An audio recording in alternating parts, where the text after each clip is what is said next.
Hello, ladies and gentlemen, and welcome to another episode of the Absolutely Not podcast. My guest today, this is an iconic moment, is the incredible Saoirse-Monica Jackson. I can't say her name unless I do it in a horrible Irish accent. She is the queen and star of Derry Girls and one of the new stars of the this is absolutely going to be a hit. The new series on Netflix called The Decameron. So she's going to come in. We're going to chit chat about everything. But I want you to know that I manifested this and put this on the vision board years ago. I mean, if you've been a listener to this podcast for a while, you know how much I absolutely fucking love Derry Girls. It is the funniest, wittiest, just most thoughtful show on the planet. And I can't believe that this moment is happening. And how did this moment come to be? My dear friend Kathleen Jordan, who was my showrunner on the original show Good Grief, that didn't end up getting picked up by Peacock. Kathleen and I are dear friends. We're, old colleagues. And Kathleen is the creator, writer, a genius behind this new show, The Decameron, which Saoirse is currently on a PR tour for. And I am so thrilled. Kathleen called me a month ago and said, Heather, I want you to come interview the actors. So I'm hosting this panel for Netflix introducing the launch of this show, The Decameron. And I never thought in a million years that this would all come together in a gorgeous kismet way. So I am getting to sit down with Saoirse today and just talk life and what it was like to be a Derry girl and her new hit show, The Decameron, which you guys are going to go absolutely fucking crazy for. The show is so good. The costumes are gorgeous. The set is insane. There's twists, there's turns. It's funny. It's thoughtful. It's amazing. It's another huge hit. So I'm so proud of my friend Kathleen. But anyways, I just want to give you a little backstory before she comes in because we just hop right into conversation. So anyways, without further ado, let's just get right to it. Please welcome to the podcast, Saoirse-Monica Jackson. Saoirse, I'm going to try not to say your name in an accent like that. You don't understand. Let's just get into it. I have goosebumps, okay? And I know that you deal with like super fans all the time, but I am an OG Derry girl, Love it. okay? Literally did my Ancestry.com recently, found out that I might have family from Derry. Like we're literally putting the pieces together. We're going to do a maiden voyage with my friend Tina. We're going to Ireland to freeze our eggs. Then we're going to go up to Northern Ireland. Like we're doing the most, okay? Yeah. This is a real moment for me. I can't believe that it's kismet that Kathleen brought us together. Welcome to the Absolutely Not studio. Thank you for being here. Thank you for having me. How are you? We were talking earlier that you're wildly jet lagged. And how are you feeling right now? Sweaty, nauseous? It feels like you're constantly sort of in a fever dream. Yeah. Like I'm feeling sometimes, I'm sort of going between feeling really skinny to like my face is like swollen. Yeah. That's sort of what it feels like. I'm wavering in between constantly starving or like I'm going to puke a wee bit all the time. Yeah. So that means you're right in the zone. Yeah. You're exactly where you need to be. Yeah. And also too, doing these like press tours, it's kind of like a shit show too. You're going from one event to the next. Yeah. You're saying all the same shit. You're getting asked like the most random questions and you're like, just watch the show. Yeah. Just watch the fucking show. And I feel like also because you're talking so much about yourself and your work, I keep ringing my publicist afterwards and being like, I'm a fucking narcissist. And she's like, that is literally what you're here to do. I'm like, I didn't stop talking about myself for an hour. I've said that for the longest time, like, because I do stand up and, I have the podcast and everything. I'm so fucking sick of myself. Yeah. I want to play like a crack whore from Texas who's just trying to make her way. Like, I'm literally like, call some like dramatic director, please put me in something. Yeah. I can't talk about myself or look at myself anymore. Longer. So I get it. Okay, I want to just jump in. I mean, you've done, like, obviously we're going to talk about the Decameron, which is why you're here. But what was the... Okay, I need to hear about the Derry Girl experience. Okay, I promise we're going to get into the Decameron. We have Netflix representatives here that are like, talk about the new fucking show. What was it like shooting, I would say, the most magical show on the planet? And now I will say my, Decameron's my second favorite show of all time, which also seemed like a magical experience because of the ensemble. Like the cast seemed insane. Yeah. Derry Girls was such a sort of remarkable experience, and I think from the get-go, it just nearly felt too good to be true. Right. When the audition came through, I honestly thought it was a documentary because they don't set things at home. That just doesn't happen, but they love to like go back and talk about when we were all killing each other. So it was so refreshing. It was so refreshing. And when I read it, it just felt like I have to get this. I remember my mum saying after I actually did get it and it came out and it was obviously such a success, my mum saying, thank fuck you got it. I couldn't have listened to you. Yeah. Imagine how hard it would have been. I mean, also shout out to all the girls that didn't get in. Yeah. I feel so bad for you. Life has been great. I have this theory that every audition I've ever put myself on tape for is just sitting in a vault somewhere, and they will play it at my funeral. Like after I get hit by like, you know, a Sephora truck, they're just going to play it at my funeral. And that a casting director or a producer never saw any of these audition tapes, and it was just some like weird Truman Show style cruel joke that the universe has been playing. Sometimes when I'm drunk on my own, I go home and watch all the audition tapes I didn't get. Why did I do that? I understand that more than anybody. I'm telling you, I am right there. I'll watch like old open mic videos of myself, and I'm just like, who the fuck gave me a platform? My partner comes home, and I'm like, you can leave if you want. I understand. So when you got the call for it, how many like rounds of auditions did you have to do before you knew you were an official daddy girl? I think it must be like what the process is like for auditioning for a girl band. Oh, yeah. Or any form of band. It was so many auditions, but I remember the first audition I ever went into for Derry Girls. It was a casting director that did my first ever audition with me as well. So she'd sort of been supporting me and like really, really wanted to put me in something. A casting director called Carla Strong, who I used to call Carla Strange because she had an E at the end of her name, and Jamie Lee was like, she's from Belfast. It's Strong, not Strange. But big shout out to Carla Strange. You made her feel fancy though, so she was like, I'll bring this bitch back. I'll bring this bitch back. So she brought me in for my first audition, and after she cut the camera, she was like, I mean, it's made for you, the part is yours. And I, for 2 seconds, thought that she was offering it to me. Yeah. And then I realized, no, that's not the case. I'm going to have to do 8 rounds of self-tapes and producer meetings. Yeah. But I used to be very, very, very nervous during auditions, so I feel like she was trying to give me a bit of a confidence boost. So we went in then and we done something called the chemistry read. I'm sure you've done this before, where it's awful. It's sort of like acting prostitution, where the doors are open and they're closing and people are coming out sweating and crying. My chemistry reads, I'm always auditioning to play a hooker or like, you know, Anna Nicole Smith. So I just lean in. So mine's actual prostitution. Yeah. So you go in there, you're doing the chemistry read with the other actors, and everyone's fighting for their life. That's what people who are not in the industry don't realize. You have no fucking idea. You're on pins and needles. Any audition when you get to the chemistry read, you're like, I'm either going to fucking walk out with this job or I will never work in this business ever again. That's exactly what it feels like. It's life. It's absolutely life or death. And this job particularly felt like that because I was like, if I cannot get cast as a young girl from Derry, I'm fucked. Yeah, you're like, do you this know is what who I else am. What can I do if I can't do this? It's me. Exactly. Yeah.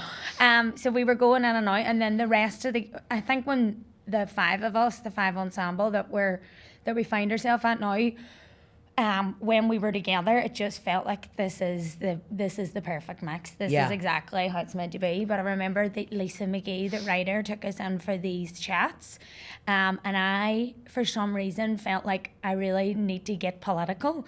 Like, she'll give me the part if she knows I know my Irish history, which obviously not. It wasn't about that. It was a comedy. I don't think I quite registered the tone. And I went in and she asked me where I'm from, and I told her I'm from Pump Street, which is weirdly the same street that she's from. It's not really a street that anybody lives in, and that was quite a weird coincidence, saying that I'm playing her. And so, I mean, that show was just such an incredible like ensemble, and it looked like you guys were just having so much fun. And I feel like when I watch the Decameron right now, I see the same thing. I mean, and the whole show is basically like it's the middle of the plague. Everyone's living in this villa together, and honestly, truly fighting for their lives, like in a different way that the Derry Girls were trying to fight through their adolescence. It's like kind of this, you know, the same concept. What was it like shooting? Because y'all shot in Rome. Yeah. And did you shoot during the pandemic? No, it was just sort of actually not long after the pandemic. So we were about a year or 2 out of it. So we were 7 months in Rome. It was dusty and a lot of fun. Yeah. A lot of fun. Hell yeah. Yeah. And I love that. Listen, I'm not really trying to blow smoke up your ass because, again, I'm not a journalist. I am a real fan. But I think you are one of, if not one of the, you're the best comedic actress. But also you make me weep in the show in a way that I didn't see, you know, like any of the turns happening. And I was just like, what the fuck? Like, you were such an incredible actress. What was the whole experience like shooting the show? Like, what, you know, from start to finish, just what was the emotional roller coaster of shooting this? I think that I've been extremely lucky throughout my career so far, and the actors that I've worked with, and also the relationships that I've been able to forge with the writers that I've worked with. Yeah. I had such a great relationship with Lisa McGee, and it's so nice to sort of have that dialogue and get the understanding of where the tone's at, where your character's at, and the same with Kathleen. I mean, Kathleen is such a little spook bag like me as well, where it's sort of like fun and creepy, and I love all those things, you know. And Kathleen's script immediately was just amazing, and I think it's such a gift as an actor when you sort of, you know, comedy is so intrinsically linked with tragedy, and when you get to sort of like tightrope walk the two of them together, and such an amazing writer gives you that the context to do that, and it's pretty easy then from there. It's the writing, isn't it? I mean, all She's comedians. She's a legend. Kathleen is a real OG bitch. Like she is my girl. Yeah. I mean, and you hit the nail on the head. Like all comedy really is. We're all just very sad people. We're like at all the end of the day, traumatized. We've all been bullied and treated badly many times. Yeah. Truly. Yeah. If you haven't, if you weren't bullied, like I was bullied in the 4th grade because I wore this outfit that it was like a vinyl lime green outfit. It was like a mini skirt and a little jacket. Sounds absolutely amazing. I was obsessed with the movie Clueless, obsessed, could, recite it verbatim. And I wore this, we had this thing called Grandparents' Day. I went to a very like uber Christian school, and I basically dressed like a little hooker to Grandparents' Day. And everyone called me the green plastic booger. And I'm going to tell you right now, that is the reason why I am successful at stand-up. Funny lady. I once, do you remember those gilets that were out like around the Spice Girls time? The like gilets, the puffer ones? Yeah. I wasn't allowed one of those yet, or like I had to wait for my Christmas clothes or whatever the situation was. So I just thought, I'm not having it. I cannot be left out. And I wore a life vest out to the street, and everybody was like, what the hell is that? You're wearing a life vest? Yeah. I was like, no, it's just the new gilet. You haven't seen it yet? But you'll all be wearing these soon. My mum drove past me and stopped, and she was like, Saoirse, are you wearing a life jacket? And I was like, Mum. She's like, oh, fair enough, pet. Just When you were growing up, which Spice Girl were you? I've gotten in heated debates with people about this. Always Ginger, although problematic for me with the Union Jack. Yeah.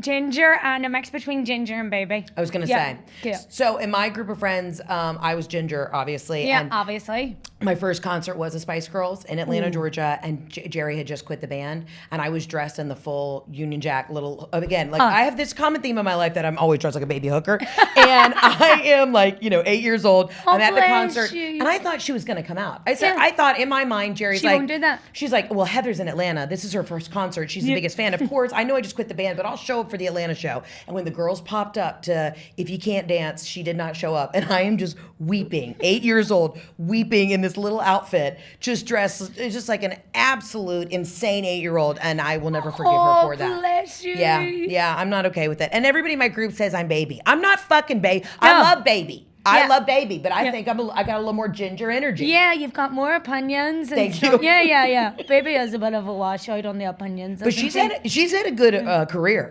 Emma's crushing it. Great career, and I loved all her music as well. Yeah. But Ginger had more of like the bajazz, didn't she? Yeah. She had a little razzmatazz. She was the cheekier one. Did she not kiss King Charles when they went to meet him the cheek? And we love that. We love that. We love that. We love that. I wouldn't be surprised if she gave him a wet willy. I believe she did. Yeah. Maybe a quick hand job later. We don't know. We'll probably have to cut that out. Anyways. So when you're getting into a role, or you're like, you're on set, what are your creature comforts? Because I'm a road dog where like I have specific things that I have to do before I go on stage. What are your creature comforts? What's in your trailer? What are the snacks? Like I need to know how you survive. I'm a big woman now for the snacks, for the smack. Yeah, for the smack. Just so you know, she's doing black tar heroin in the trailer. I love a bit of smack before I get down there. Really gets the juices flowing. Mm-hmm. I love a snack. There's these packets of like dark chocolate with dried fruit in it. It's an Irish company, and they do like mango and stuff. Obviously, the mangoes are not grown in Ireland, so there's a bit of an import issue there. But the dark chocolate is delicious. So I always have them on me. I always have nuts, and I love Crocs. So Crocs. Underneath that potato sack costume that I'm wearing in the Decameron at all times, when the camera is not full length, you will find a little purple pair of kids' Crocs underneath that. Yeah, you got a petite foot, don't you? Yeah, tiny foot, a hoof. A hoof. Yeah. Okay, so I have the hoof of a Clydesdale. Okay, I have a size 11 wide shoe, and it was alerted to me that I only have a 3.5 star on WikiFeet. Do you have a WikiFeet yet? Have you checked? My brother actually, weirdly, Yeah, this is getting weird already. That let me know about my WikiFeet and told me that it was quite a high rating, but I feel like they haven't seen the toes fully. I was convinced that I had a smaller size fit than what I actually did for a long time, so my baby toenail has stopped growing. I'm so sorry. So you were basically binding your feet and didn't even realize it? I didn't even realize it. And I was always complaining that my feet were sore, and it was literally 6 months ago. My fiance was like, I think you're wearing shoes too small for you. And I was like, do you really think I'm that much of an idiot? And then we went skiing, and they had to measure my feet for the skis. And I was like, oh my God, I'm a tit. Really? Is it on both toes? You got fucked up I baby have toes? one size foot that's a full size bigger than the other foot. Yeah. Just like my boobs. Yeah, everybody. My right side is a full cup bigger. Yeah. You know, it's just, if we weren't going around completely lopsided and unhinged, what would life be? Yeah. You know? Yeah. There's always a bigger fish to fry. There's always an oppressor and a server. Yeah. Someone's always leading the way. Did you have any complete survival jobs before you made it in acting? Yeah. How were you hustling? I did a lot of everything. Market research is a big one, I think, for actors. Yeah. Any sort of promo jobs. So this was I'm one of the forging figures of the vape pen. Really? When you really think about it, yeah. Okay. It's one of my proud achievements. So I would get driven around to hotels on the outskirts of big cities and get people to sign all these contractual forms and put them in a windowless room, and they would smoke vape pens for an hour, and I would I would get the data back to the bigwigs. So just so you know, you were running those when I would go in and do those market research for $50. Yeah. And I see products that come out for American companies like Domino's and all these different soda companies. I was like, I was the one giving the feedback, and I was like, y'all need to make this can purple or no one's gonna buy. I would get $50 cash. Yeah. You'd sign your life away. You were in a windowless room, but it actually had a two-way mirror. Exactly. And I used to give feedback, and I knew I would crush it because I knew I would give them what they wanted, but I was also very professional. Yeah. And I made a killing doing those. An absolute killing. I actually quite enjoyed it, and it's great. I think you learn great skills doing it. Yeah, you really do. Yeah, you really do. And I also sold shots, which I made an absolute fortune from. Wait, you sold shots? Like a shot girl. Oh, shot girl. Yeah. Bottle service. Yeah. Yeah. So it would be like Cherry Vulcan. I'd be like, it's very cherry and I'm from Derry.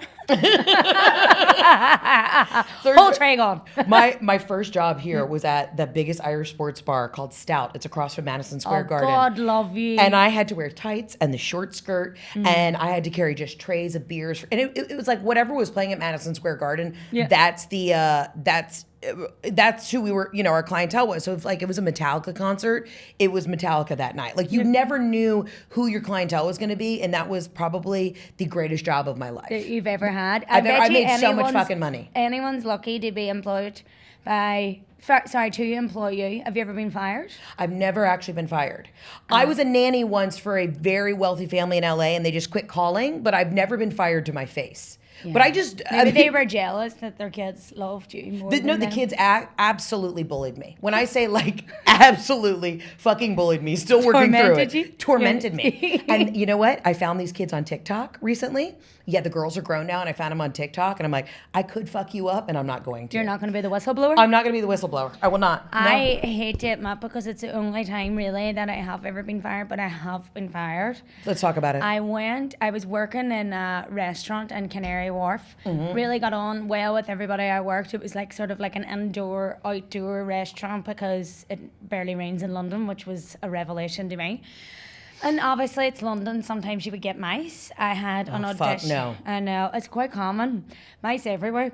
And I had an audition that morning for The Exorcist, which I put a lot of work into. Yeah. And I got into the room and the director was reading on his tablet and not looking at me. I was devastated. I rushed back to work and my manager was really annoyed that I was slightly late. She gave me a hard time for it. Yeah. And then we were getting near to the end of the shift and there was a group of ladies all sat having their desserts together. So they've already ate the first 2 courses of their meal. Right. They've had a lot of wine. They've had a good time. It's been great. Don't focus on the negative.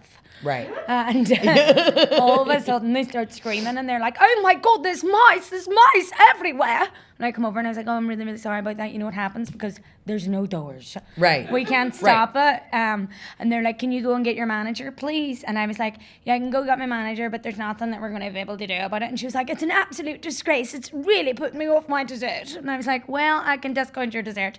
And then she was like, you have to do something about these mice. I was like, what do you expect me to do about it? Pick them up with my bare hands? And then I come into work the next day. You used to get like an extra £50 if you had a good comment on TripAdvisor. Yeah. Oh, so my fuck. manager sits me down and she's like, Saoirse, we've had a TripAdvisor about you. And I was like, happy days. I'm delighted. I could be doing with the money. Yeah. And she was like, I'll just read it out to you. And the comment, they wrote it in my accent. The comment went like this. Last night I was served by an aggressive Irish young woman when I complained about the mice. She said, what do ye expect me to do about it? Pick it up with me bare hands. Cheeky bitch. Literally? And please tell me you've printed that out and framed it and it's hanging as soon as you walk in your office. Should have done it. You have to. Anytime I get like a negative Reddit comment or somebody says something psycho, like a crazy DM, I print it out and I frame that shit. It makes me giggle, like deep giggle. It's probably also like a psychotic thing to do, but I love it. If someone's like, you know what I mean? She looks like she's put on 20. I'm like, print it out. Tina, print it. You know, I don't know why. I'm just like a glutton for punishment. So interesting enough, I feel like we've really lived parallel lives, except you're having a lot more success than I am right now. So Tina and I worked at this place after our job at the Irish Sports Bar. We worked at this place called Decameron. It was on about 4 blocks to the west. Sounds spicy. Yeah. It was a horribly run Italian spot, and we had the same thing. I opened the drawer at the front, and then we always got the pre-theater rush. When I say a rat the size of this fucking coffee table, you know, mice are different. No, rats are not. Rats have teeth. They have cell phones. They smoke cigarettes. And you can die instantly with their urine. Yeah, literally. And also, like, the plague, you're sure the Decameron talks about it. I didn't even make that connection. There was a rat that jumped out. He looked at me and he was like, I'm going to fuck up your life. He jumped out. I was on the table. I was screaming. I was like, fuck this. My manager's like, what the fuck are you doing? I'm like, I'm not getting my ankles bit. I'm not doing this shit. I'm not going to die today. And we lost it. It was scurried somewhere like down the stairs. It was in my friend's pants. It was this whole fucking thing. And I had to finish the shift. But why are they still here? Like, are they beneficial to like the circle of life? You know, the way everything sort of serves its purpose. What is the rat's purpose?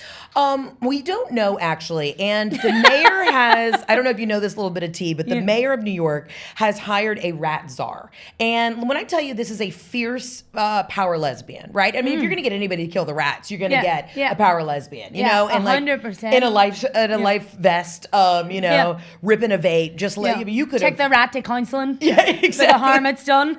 Just drive up with a U-Haul, throw them all in the back of the van, and be like, "You're coming home with me." They have not been able to figure out the rat situation on how to extinguish the vermin, but I guess what they're going to try and do is now, because you know all the trash in New York is just sitting on the curb. Yeah. Now, who's the mayor? Eric Andre. Not Eric Andre. He's a stand-up. Eric Adams. Eric Adams is now, he's put in place trash cans. So now apparently. What a revelation. Yeah, I know. Like, wow. God, you are forward thinking over here. When I lived on the east side, on even days, I would not walk on the sidewalks. I would just walk down the middle of the street. Particularly on even days? On even days, because you definitely have Irish heritage. I sure do. Yeah. Suspicious. Don't fuck. Yeah, won't fuck around with it. Yeah. I mean, you know, once you have a rat, you're stuck in a subway car with a rat. You never bounce back. Yeah. No, you really don't fucking bounce back. What's your biggest fear?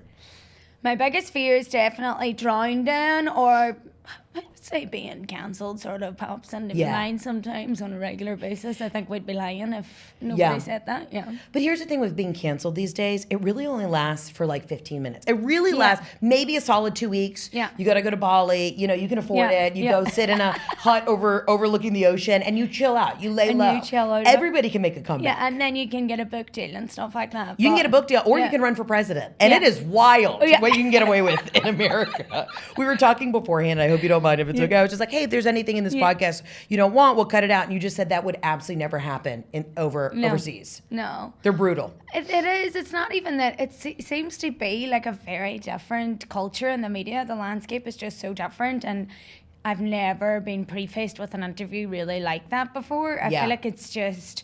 It probably comes from the tabloids and stuff. Not that any other podcasts I've done, they've been like... out to get me, or it's a tell-all. I'm not like Prince Andrew, you know. But what are they doing with Prince Andrew? Is he just hiding out in Bali? Is underneath the rug. I know, he's just swept underneath the rug. I mean, that is some shady fucking shit. That is very, very, very, very fucked up. Yeah. Okay.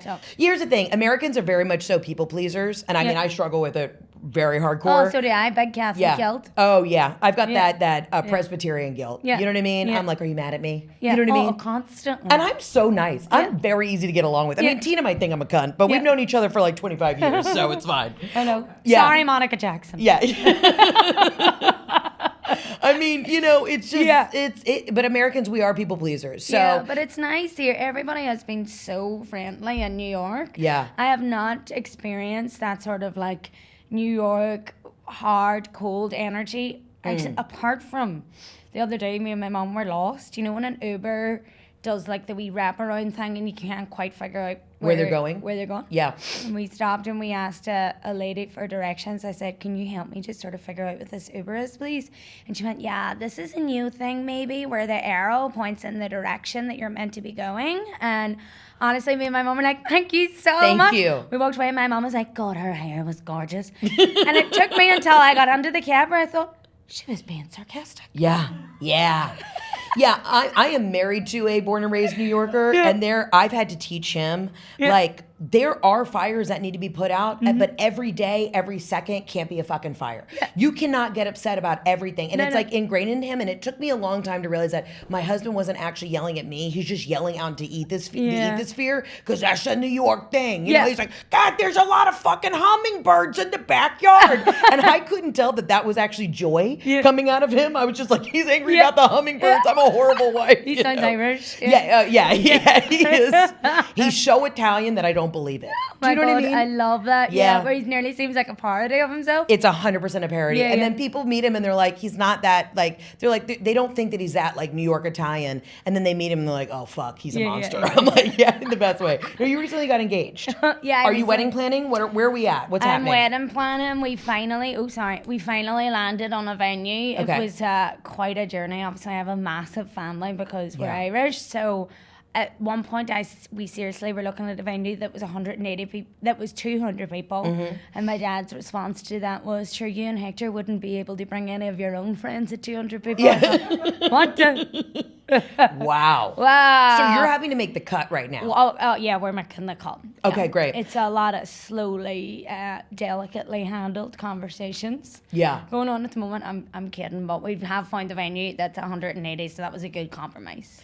Here's the thing. I had a big international wedding. I got married in Italy. My biggest suggestion is if my dad died a couple years ago, and I was like, if they didn't ever call me when my dad died, then they're not making the cut. That's a great You know what I mean? Like if you've ever had anything like sort of fucked up happen like recently in the past couple of years, like if they didn't show up for you then, they don't get the fucking invite. If they didn't reshare the Decameron trailer, they're not they're not getting the fucking invite. They're not fucking coming. And I would honestly say the resharing the Decameron trailer and a death of, you know, a close immediate parent is absolutely the exact same.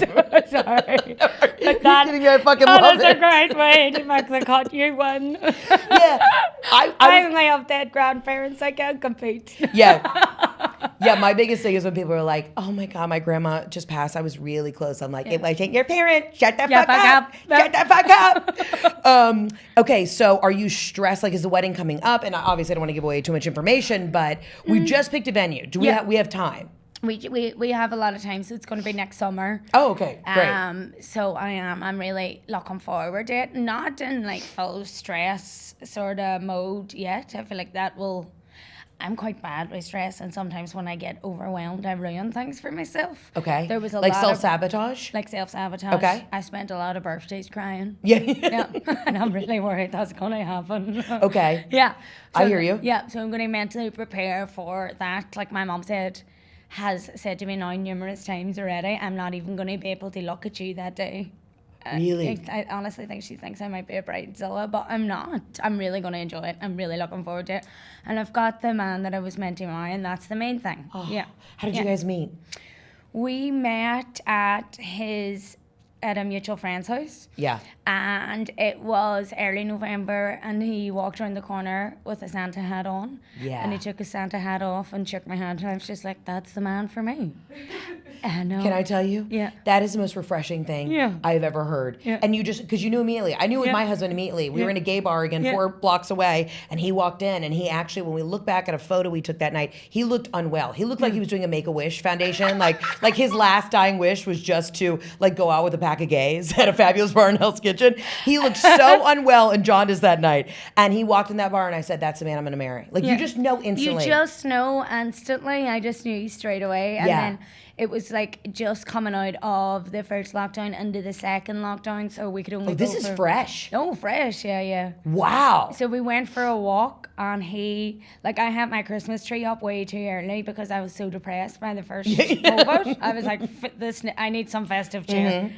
And I had my Christmas tree up way too early, and he came round, and I said to him, do you want to come upstairs and see my tree? Oh, and yeah. That was when we had a wee kiss, and then we went for a walk. Wait, so this has got to be, I mean, you guys met in the last 3 years. Yeah. Wow. 3.5 years ago now. How did he propose?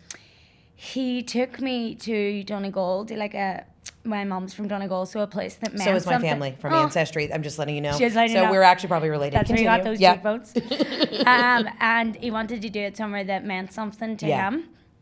So he proposed to me on the beach, and what I felt like was the best thing for anybody out there that's going to propose, he wrote down what he wanted to say because he knew I wouldn't fully retain it and remember it all because of the shock. I was a bit gutted. I was wearing a full grey tracksuit and the Crocs were on. I was like, fuck, I look like a young offender. Yeah. And he wrote it down, though. So then you could look back and absorb that precious moment. I could have it, yeah. I love that. Did you see it coming? Were you, it's like a total surprise? Absolutely not. I would not have been wearing that tracksuit. Yeah, that's true. That's true. No. Well, I was in a pool. I was actually in a pool, and my husband pulled out a ring box out of the water. It was in his swim trunks. And when he opened the box, like the water was like rushing out of the ring box. That's gorgeous. Yeah, I mean it was actually sentimental in the moment. Yeah. But I then put my hand in his face, pushed him out of the way because I could see the photographer. That was the one thing I was like, get this fucking documented. Whenever you do, propose, I want this documented. And then I pushed him out of the way, and I just took solo shots in the shallow end of this pool. Yeah, I wasn't fucking around. Did we ever get those photos? We sure didn't. We have not. We haven't seen the photos. I don't even know if Jeff knew the name of the photographer. With men, I feel like you give them, like, my husband's not detail oriented. Yeah. You give him one task, and once he's done it, he's like, puts his hands up. Yeah. He's like, after the proposal, I said, well, where are we going for dinner? And he was like, what are you asking me? I don't know. Call the concierge. My job is done. Oh, no. I was like, Jesus Christ. Yeah. Is your fiance getting involved with the wedding planning? He is. He throws parties sort of for a living. He's a DJ. Oh. So I feel like this is really more his forte than mine. What am I going to do? Read a poem? Yeah. How disappointed were your parents when you said, Mom, Dad, I'm marrying a DJ? They honestly do love Hector, and weirdly, but Freudian, my dad was a DJ when he was growing up. Stop. Yeah. Wow. Yeah, so they love him, they adore him. He's such a nice guy. He's such a nice guy that my parents are thrilled. That's great. Yeah. My in-laws hate my comedy. So that's where we stand emotionally. Okay, so you're marrying a DJ. And I said one of my goals this year was that I was going to learn how to DJ because I apparently don't have hobbies. My friend, because, when stand-up, you're just fighting for your life every night on stage. Yeah, that's a lot. Yeah, it's a lot. Yeah. One of my girlfriends the other day, she told me... she's like, Heather, you have hobbies. Give yourself like the benefit of the doubt. Your hobby is restaurants. Yeah. And I was like, that's the most fat ass thing I've ever heard. My hobby is just restaurants. She's like, you go to restaurants. You know people at restaurants. You tell people which restaurants to go to. I was like, please, I need to like take up woodworking or some shit. Or you know? a language, something. A language. You know when I'm unemployed and Hector comes home and he's like, what did you do all day? It actually gives me a panic attack. I think I have a mental disorder with faffing. Where I'm like, I've spent 7 hours moving tiny things to other places with other tiny things. Yeah. Where I haven't watched any TV, I've not listened to any podcasts, I've not read a book, I haven't talked to a single sinner. Yeah. I'm just placing stuff about the place.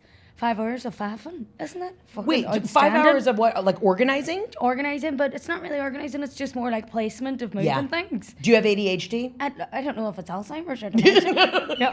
I think you probably have attention deficit disorder because that's the way I am. I come home from the road and I have kind of like a little bit of a mental break on a Monday morning, and I just start reorganizing closets. And I know it's because when I'm home, I never feel settled because I know I have to leave in 24 hours. Isn't that the weirdest feeling? Yeah. It is like when a chicken's head's just been cut off. Yeah. When you first come back from travel, you're so displaced, aren't you? You cannot rest. You cannot rest. You think you're going to, like the Sunday night when I come home from a weekend of gigs, I think I'm going to feel restful, but I actually have more anxiety. Like the Sunday traveling home is more anxious. It's very true. My partner feels like that with his travel as well. Yeah. Yeah. So what is the DJ life like? I mean, is he like in Ibiza every weekend or what's the vibe? He sort of travels a lot internationally. He obviously does Ibiza a lot. Yeah. You know, I think that people think my impressions of DJs as well before would have been like, not that I'd ever met one, like arrogant or like super up their own hole and just like all into themselves, that sort of thing. But actually every DJ that I know is just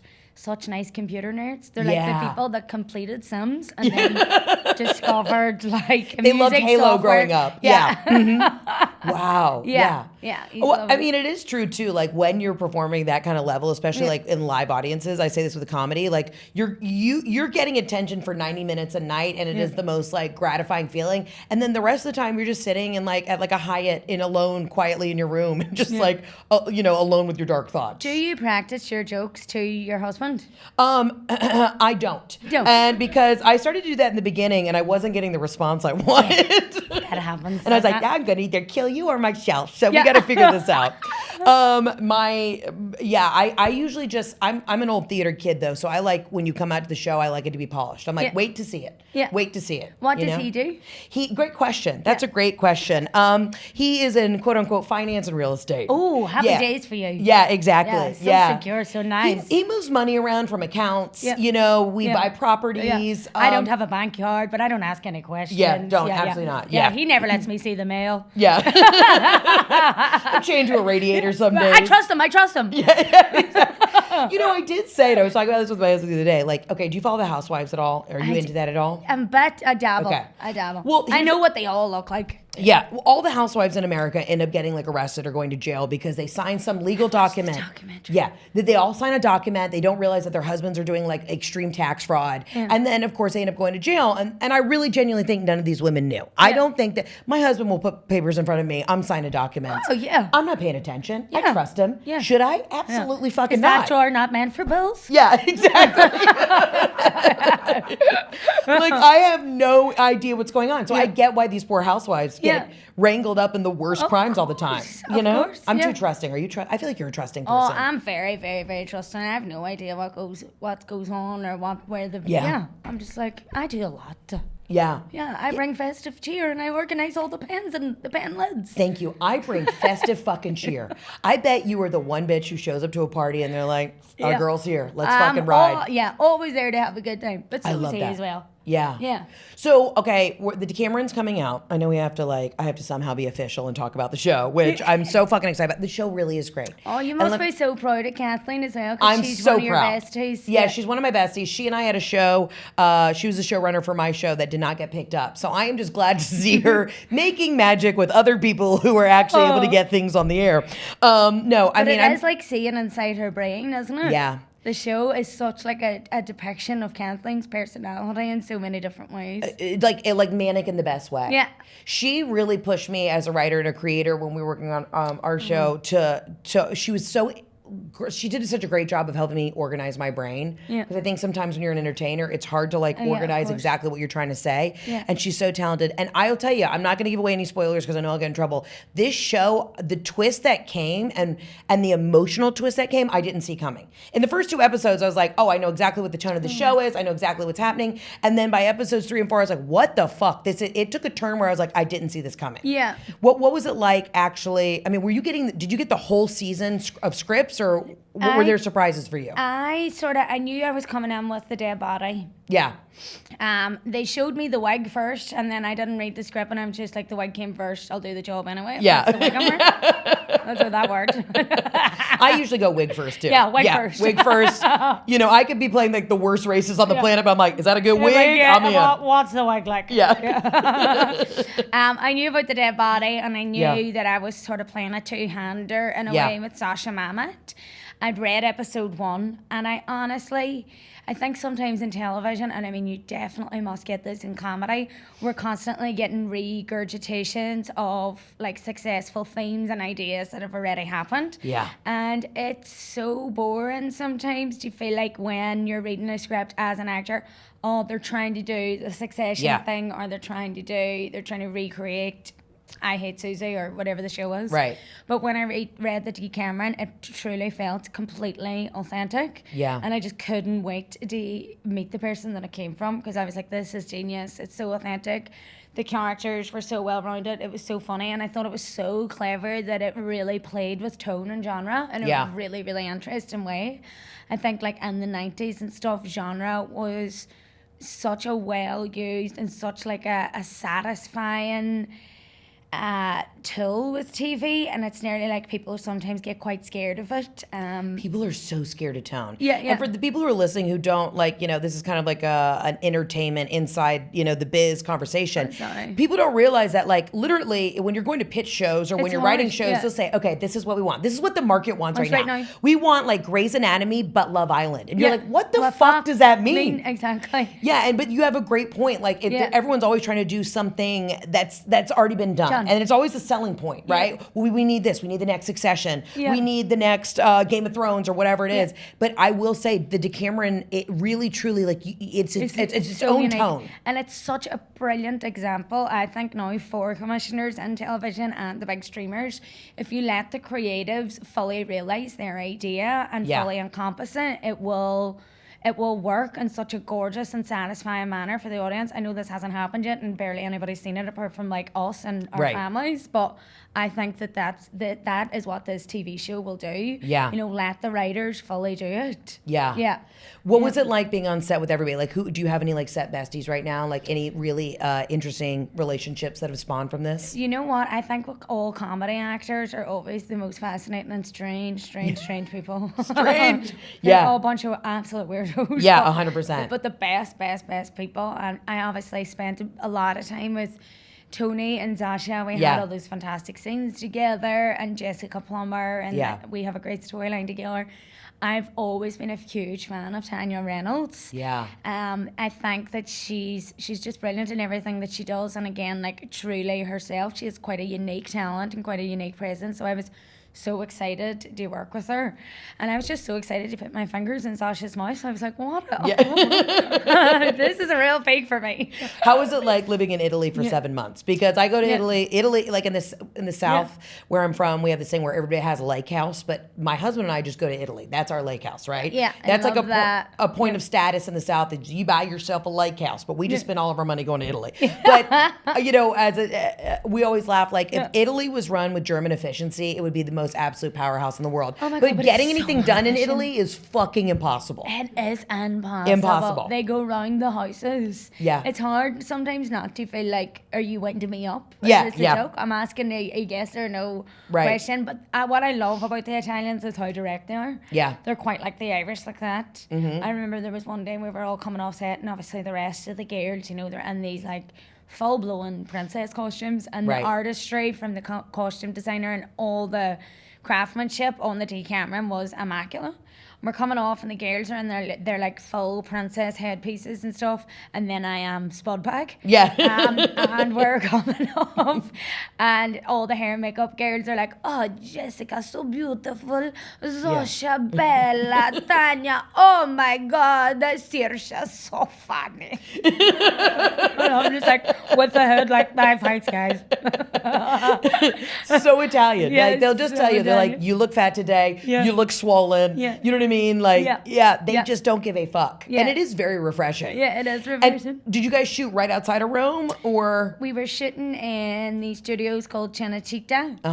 That apparently they're well, not apparently, it's a fact. They've got a lot of, well, apparently they said by Italians that it's laced with history. It's had some like really, I can't remember any of them right now. Yeah, So we shot it in those studios and in a small town just outside of Rome called Viterbo. Yeah. I sort of grew up between Derry and a small fishing village called Greencastle, and I was like, "Oh, this is giving me fishing village vibes with no water." Yeah. Yeah. That's what Viterbo felt like to me. Just extreme Roman heat. Yeah, Yeah. Just sweating. extreme. Yeah. It's a peculiar heat that It is. happens in Rome. It takes your breath away. You can Yeah. feel it in like the back of your throat. Yeah, it's Yeah. crazy. And then isn't the it? Italians don't sweat. Yeah. That's the other thing. You know, they're in like a full linen suit, and I'm over Full there. black as a- We're literally top off, tits out, and I'm Yeah. just like, I can't get cool. I can't And do it makes you fucking nuts. Yeah, it does. I yeah. can't breathe. Now, I'm curious about the crew too, because we were just shooting this thing in Italy, this pilot, and it's so funny. Like the Italian crews are just like in between. They were like, "You move so quick." I'm like, "Yeah, because in America you'd be fired. Yeah. If we didn't get like the whole day done, we'd be done. Like between every take, they're like, "We espresso, cigarette," Yeah. And I was just like, next thing you know, I'd had like 10 espressos, 45 cigarettes, and I'm like, "What is happening? What is happening? Yeah. Like, when are we going to start working? Yeah, exactly. Yeah. And then you realize you're like, this should be the speed that we move at. And the reason why I have a stomach ulcer is because I don't move at this speed. Yeah, and because you don't eat anything till 11 o'clock at night, and Yeah. then you eat 3 meals in one go, is how we normally used it in film sets. Yeah, 100%. Yeah. That's what people don't realize. Yeah. I don't understand how actors stay like real thin and in shape when you see like Hugh Jackman does like, 2 hours of fucking cardio before he goes to set. Yeah. I'm fighting for my life. Yeah, I'm eating Haribo at 6 o'clock in the morning. Oh, the yeah. hard-boiled eggs. And then you're just farty on set. Yeah. And it's just no one wants to be around I you. once had a moment on Derry Girls where we were like, you get really tired and sometimes people can get a little bit ratty and stuff. We were filming the train episode in Yep. the 3rd season, and I came onto the train with a tub of like 4 hard-boiled eggs. Disgusting. So selfish. Yeah. Looking back, that's so selfish and inconsiderate. Right. And I opened the tub and Jamie Lee literally lost it. Who plays Michelle? She was Yeah. like, "Are you fucking serious? We've been on this train for 3 fucking days and you fucking get on here this morning with 4 boiled eggs?" I was like, "Oh my God, I'm so sorry. Yeah. I'll take them off." She was like, "The train's moving. The moment's gone. We're stuck with it. You've already opened the lids." I was like, whoa. That would be me and like beef jerky. Like I'm the one who has like the stinky slabs of meat, and I'm like, "Sorry, guys." Do you know what? I respect beef jerky so much. It's Really? such a good emergency. Yeah. It is. Protein intake. Yeah, it is. Yeah, and you can slip it in quickly. You don't have to bite it. You don't have to wreck your lipstick. You can just, Yeah, well, you will Yeah. choke. It is a major. It's like that and mozzarella sticks. I think are the 2 easiest things to choke on. But if you suck on it enough, Yeah. it'll soften the fibers of the meat. A nice meat lollipop. Yeah, I love a nice meat log. lolly. So I got a question. I mean, obviously, I'm so excited for people to see the Decameron. You're a fucking star. You're a dream. Oh, I adore thank you. you You don't so understand. much. This is truly an out of body experience for me getting to interview you. But after the success of Derry Girls and the future success of Decameron, because it's just going to be such a hit, and you've done so many other amazing gigs. Like, what is like the dream role? Like, what is on the vision board? I would love to do something with Saoirse-Monica again. Yeah. I love to play like another like cat and mouse sort of story with her. It's quite cheesy. No, hit Because me. I have just recently fallen madly in love. It's so fresh in my memory, and it's such a profound feeling to actually love somebody like that. Yeah. That in a weird way, I want to do a rom-com You or would something crush a like rom-com. that, because Yeah. I know exactly what it feels like, and it would be Yeah, it would be a fun thing to depict next, yeah. That's beautiful. It's not cheesy at all. I got horny from it. I'm feeling good. I hope everybody gets the horn. I'll tell you this. People come on this podcast and I always say like, what is on the vision board? And then they say it and the shit comes true. So it's we have a touch of magic here to absolutely not. Nice. It's 99% of these episodes are absolute bullshit. Yeah. But then I like having like a little whisper of hope for the future, you know? Oh, that's so nice. I should throw another couple of things in. Yeah, just throw it out. Just put it out there. Right to camera. Like what do we want? I'd like to get my bathrooms done. Okay, great. Put it out there. And I'd like the laser hair removal to finally work. Yeah. The laser hair removal, it's such bullshit. And I'm starting to think it's bullshit. Yeah, you got to do 25 sessions. You can't do it in the summer. They're like, you can only come in January. Yeah. And then, you know, then they pull that shit on you. They're like, well, it's, you know, usually a lot of people have success, but it's your hair. They gaslight the shit out of you. They do. They're like, oh, you got the Irish coarse hair. Yeah, I was the perfect candidate. Apparently, I'm now 2 years in. Are you fucking kidding me? Yeah, and I could have wore that for the Decameron. Are you kidding me? They're gaslighting you. Hey, just want to talk directly to camera. All the laser hair places, quit fucking gaslighting us. Because they told me, they're like, oh, great candidate. You've got like Italian, Irish skin. Like, this is going to be easy. I've got light colored hair. No, we're fighting for our lives. Yeah. Full bush. Yeah. Can't wear pants down. Yeah. Okay, so you want to get your bathrooms done. Yeah. You want to do a rom-com. Yeah. And you want laser hair removal to finally fucking work. Yeah. And I think you should run for president next. I know you're not even a citizen, but I really think you could run the fucking world. Well, I've got the right shoes for it right now. You do? Yeah. These are very like political pumps. They are. Yeah. And a little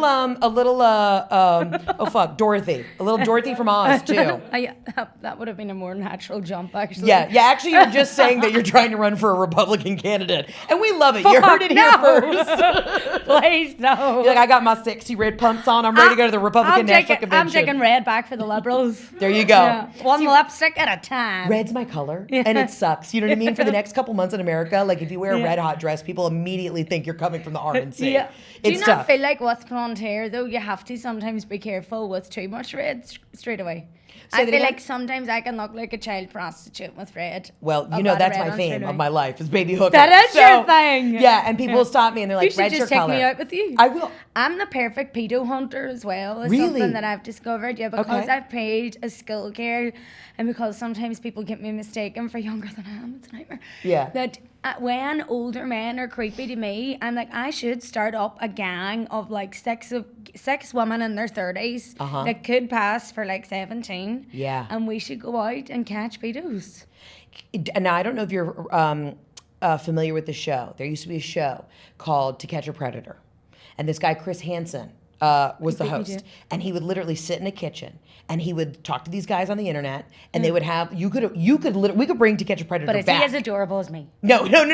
He's an older guy, but what he would do is they would have actresses that look like you that would be the liaison. I thought this was a great idea. No. This has been done. But like when I thought I invented the sellotape holder. We could take this though. We could do this in Ireland. I think this is a great idea. Yeah. But this show To Catch a Predator was insane. This guy would sit on at like an island in a house that they would rent out, and then they would get these guys and they would just come in the house. And it was like everybody knew if you were a creep and you opened the door and Chris Hansen was there, he'd be like, Mark, it's Chris Hansen with To Catch a Predator. And then they would literally hit the deck because they knew that the FBI was outside and they were about to go to jail. Like it was the wildest show. And I hope they bring it back. Amazing. Yeah. You'd be great at that though, playing like the young girl to lure him in. Yeah, perfect. Yeah, fuck yeah. I'd love that. So you want to get your bathroom done? You want to start a pedo catching company? Maybe I should get the mayor of New York to help me with it. Yeah, you could. Because he's got the big nets from the rats. He's got the big nets from the rats.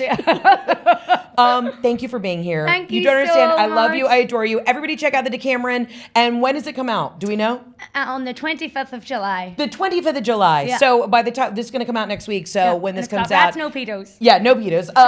Y'all, again, as always, you can call into the hotline, 800-213-7503. I will see you on the next episode of the Absolutely Not podcast. Saoirse, thanks for being here. Oh, thank you so much. It's been an absolute pleasure. You're a ledge. You're a dream. Thank you. Bye, guys. Bye.